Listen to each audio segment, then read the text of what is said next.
There are towns hidden in the Appalachian Mountains that never appear on tourist maps. Places where generations of families have lived and died within the same valleys, carrying stories they refuse to tell outsiders. Blackthorn Hollow was one of those places. If you drove through eastern Tennessee in the autumn of 1888, you would never know it existed. There were no signs pointing toward it, no railway stops nearby, no mention of it in county travel guides, only a narrow wagon path twisting through dense forests and steep mountain ridges. The people who lived there preferred it that way, because Blackthorn Hollow had secrets, and none frightened the townspeople more than the Whitlock sisters. Eleanor Whitlock was 32 years old. Her younger sister Ruth was 25. They lived alone in a weathered cabin nearly 3 miles beyond the town's edge, nestled beneath the shadow of Raven's Ridge. Few people visited their home. Even fewer stayed long. Yet everyone in Blackthorn Hollow knew who they were. If a child developed a fever that local doctors couldn't explain, someone would quietly ride up the mountain to seek Eleanor's help.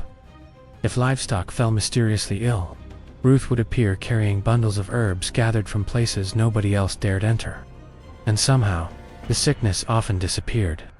The sisters never charged money. They accepted only food, blankets, or supplies. Some called them healers. Others whispered darker names: witches, mountain spirits. Women who understood things no ordinary people should know. The rumors had existed for decades, because according to the oldest residents of Blackthorn Hollow, the sisters had always been there. Sheriff Amos Mercer hated mountain superstition. At 53 years old, Mercer had survived the Civil War and spent nearly 20 years serving the county. He believed every mystery had a logical explanation, until October 17, 1888. That morning began with screams. Jonathan Pierce stumbled into town just after sunrise. His clothes were soaked from crossing Crooked Creek. His face was pale with terror. "Please," he gasped. "My family's gone." Within minutes, Sheriff Mercer gathered several men and rode toward the Pierce farm. Jonathan lived with his wife, Margaret, his teenage son, Henry, and his 9-year-old daughter, Lucy. The house stood exactly as they had left it the previous evening. Breakfast dishes remained on the kitchen table. Beds had been slept in. A fire still smoldered inside the hearth. But Margaret, Henry, and Lucy had vanished. No signs of struggle, no blood, no footprints leading away from the house. It was as though 3 people had simply ceased to exist. Sheriff Mercer spent hours searching the property. Then he discovered something strange. Carved into the wooden kitchen table were 6 words. The cuts appeared fresh, deep enough to splinter the wood. The message read, "The mountain remembers everything." Mercer frowned. "Who did this?" Jonathan's expression shifted. There was hesitation in his eyes, fear. Then he whispered 2 names: Eleanor and Ruth Whitlock. The sheriff turned sharply. "What are you talking about?" Jonathan swallowed hard. 3 nights ago, Margaret accused them. Accused them of what? Jonathan lowered his voice. "Of causing the sickness that killed our youngest boy last winter." Mercer's expression darkened, and Margaret told everyone they were cursed. She said Blackthorn Hollow needed to drive them away. The room fell silent. Mercer glanced toward the strange message carved into the table. "You think they took your family?" Jonathan hesitated. "I don't know what I think anymore." Back in town, fear spread quickly. People gathered outside the church, whispering, watching the distant mountains. Old memories resurfaced. Stories parents had warned children never to repeat. Because this wasn't the first disappearance connected to the Whitlock sisters. Years earlier, a hunter who threatened Eleanor had vanished while tracking deer near Raven's Ridge. 2 brothers who attempted to burn the sisters' cabin lost their way in familiar woods. Their bodies were found weeks later. No injuries, no explanation. Then there were the stories older residents rarely discussed. Children hearing singing from deep inside the mountains late at night. Lantern lights moving through forests where no roads existed. Strange symbols appearing carved into trees, always near Raven's Ridge, always near the sisters' home. Sheriff Mercer dismissed the gossip, until Reverend Thomas Hale approached him. The aging minister looked troubled. "Amos," he said quietly, "I need to show you something." Inside the church office, Reverend Hale retrieved a leather-bound record book. "The Whitlock sisters attend services occasionally," Hale explained. "They've done so for years." Mercer nodded. "So." The Reverend opened the book. "I decided to review our church records." His finger traced names down aging pages: baptisms, births, marriages, deaths. Then he looked up. "There are no records for Eleanor or Ruth Whitlock." Mercer frowned. "What do you mean?" "I mean they were never baptized here. No family records. No mention of parents. Nothing." "How is that possible?" "It shouldn't be." Disturbed, Mercer rode to the county clerk's office. He spent the remainder of the afternoon reviewing official documents: census reports, property records, tax records, school attendance logs. The results unsettled him. The Whitlock cabin legally belonged to Eleanor. Yet ownership records appeared only 15 years old. Before that, nothing. No evidence explaining where the sisters came from. No birth certificates. No records of relatives. No documentation proving they existed before arriving in Blackthorn Hollow. But townspeople remembered them. Older residents insisted the sisters had lived near Raven's Ridge since childhood. Some even claimed their parents had known Eleanor and Ruth when they were young. The contradictions made no sense. That evening, Mercer visited Elijah Boone. The local schoolteacher possessed a reputation for documenting regional history. If answers existed, Boone might know them. Inside Boone's study, shelves overflowed with journals and old newspapers. Mercer explained everything: the disappearances, the missing records, the growing fear consuming Blackthorn Hollow. Boone listened carefully, then retrieved an old photograph. Mercer studied the image. It showed a church gathering from 1864. Several townspeople stood outside Blackthorn Hollow's original chapel, near the edge of the crowd. Two young women stared directly toward the camera. Mercer's stomach tightened. He recognized them immediately: Eleanor Whitlock, Ruth Whitlock, exactly as they appeared today. Not older, not younger, unchanged. Boone slowly closed the photograph album. "There's something else," he said.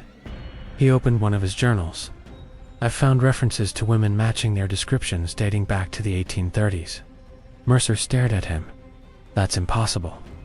Boone nodded grimly. "I agree." Outside, thunder echoed through distant mountains. The wind picked up.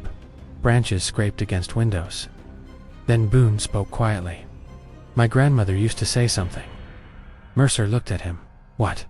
Boone hesitated, then whispered, "Blackthorn Hollow doesn't belong to the people who live here. It belongs to whatever sleeps beneath Raven's Ridge." He paused, and according to her, the Whitlock sisters were never the thing people should fear that night. As darkness settled over Blackthorn Hollow, a lantern light appeared, moving slowly across Raven's Ridge. High above the sleeping town, two figures walked silently along the mountainside, and for the first time in decades, Eleanor Whitlock looked genuinely afraid. Sheriff Amos Mercer barely slept that night. The image of Eleanor and Ruth Whitlock standing in a photograph from 24 years earlier haunted him. They hadn't aged, not even slightly. He had spent his entire career dismissing mountain superstitions as fear mixed with isolation. But facts were facts. The photograph existed, and there was no explanation. At sunrise, Mercer returned to Elijah Boone's schoolhouse. The schoolteacher was already awake, surrounded by stacks of old journals and county records. "I found something," Boone said, without looking up. He handed Mercer a faded map of Blackthorn Hollow, dated 1841. Several locations were marked in pencil: the church, the trading post, the original settlement, and Raven's Ridge, near the ridge. Someone had written a warning: "Do not dig beneath the hollow." Mercer frowned. Who wrote this? Boone adjusted his glasses. It belonged to a former schoolmaster named Nathaniel Price. "What else do we know about him?" Boone hesitated. "He disappeared in 1842. Mercer was beginning to hate that word. Disappeared. Everyone connected to Raven's Ridge eventually vanished. Before they could continue, a frantic knock echoed through the schoolhouse. Reverend Thomas Hale entered. His face had gone completely pale. "You need to come with me." "Why?" Mercer asked. The Reverend swallowed hard. "Someone broke into the old trading post last night. The abandoned building stood near the center of Blackthorn Hollow. Dust coated everything inside. It hadn't operated for nearly 30 years. Mercer expected vandalism. Instead, the wooden floorboards near the back wall had been ripped open.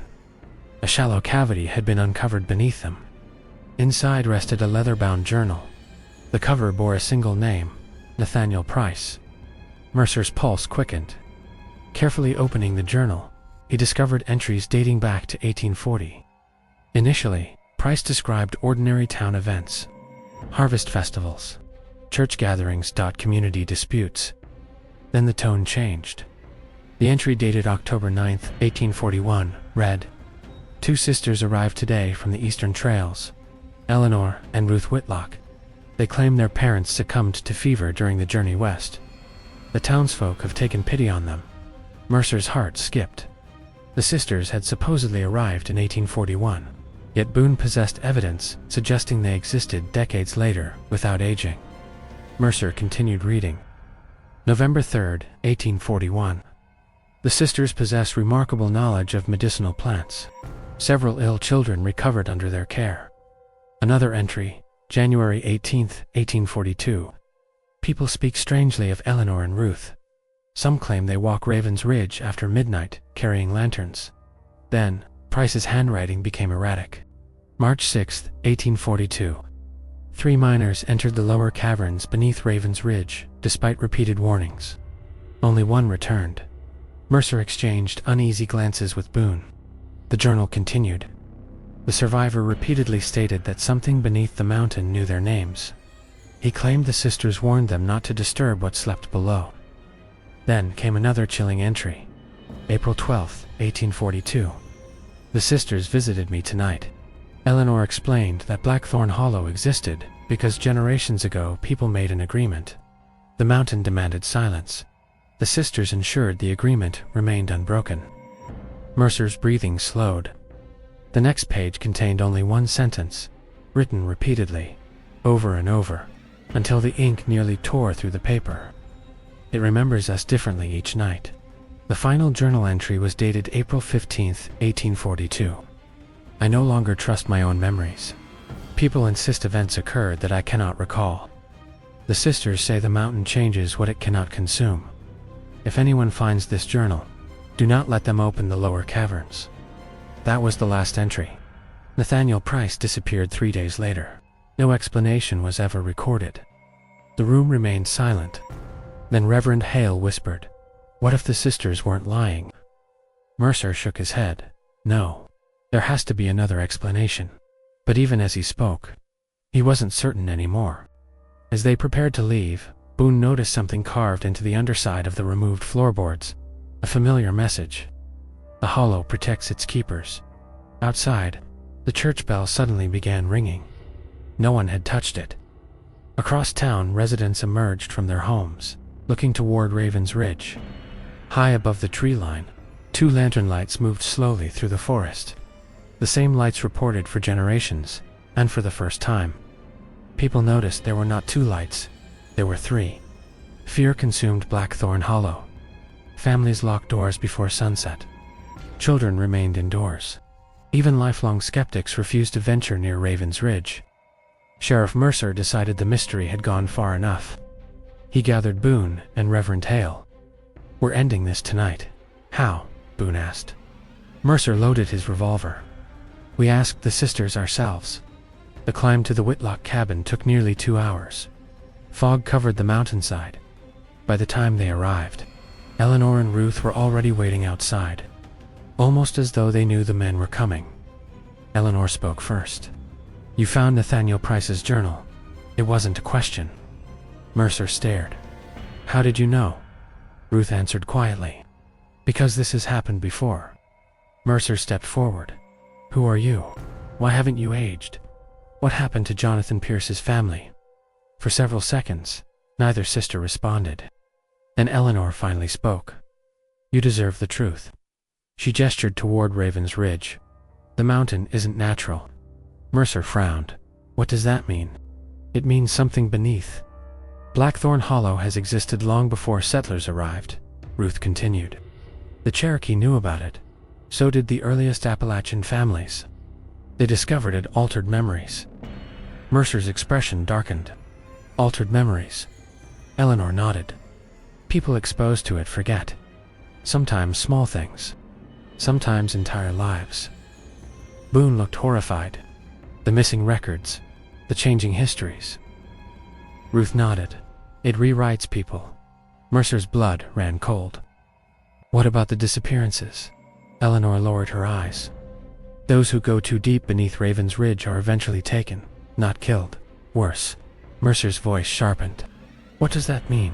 Ruth whispered. Everyone forgets they ever existed. The mountain didn't simply claim victims. It erased them. Families lost loved ones. Photographs changed. Documents disappeared. Entire lives vanished from history itself. Mercer stepped backward. That's impossible. Eleanor met his gaze. We've spent generations preventing it from spreading. Boone froze. Generations. The sisters remained silent. The implication was terrifying. Reverend Hale finally asked, "What are you?" Eleanor answered softly, "Guardians."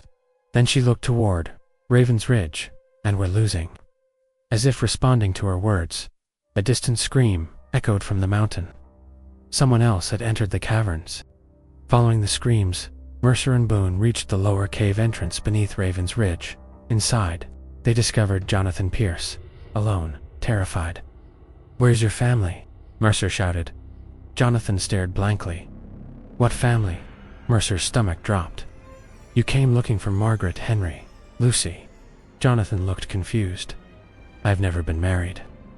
Boone's face drained of color. The mountain had already begun erasing them further inside the cavern. Strange symbols covered the walls. Thousands of names had been carved into stone. Some crossed out. Others faded beyond recognition. Ruth whispered, "These were people the Hollow consumed."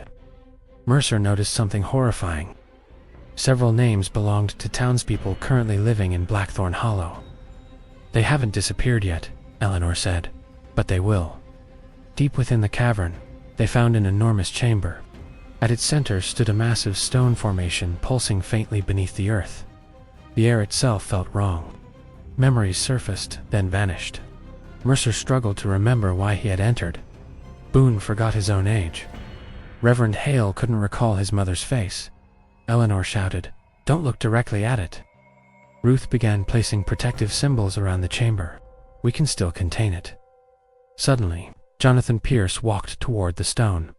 Mercer grabbed him. Jonathan looked terrified. "I remember them now. My wife, my children." Tears streamed down his face. "Please don't let me forget again." Then the chamber trembled. The mountain was awakening. The Hollow fought to survive.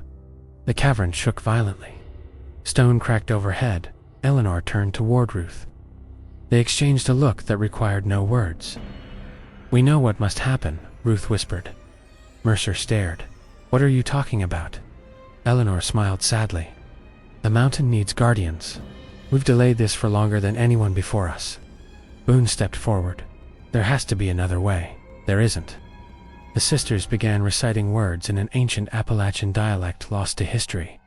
The symbols throughout the cavern illuminated. The pulsing stones slowed.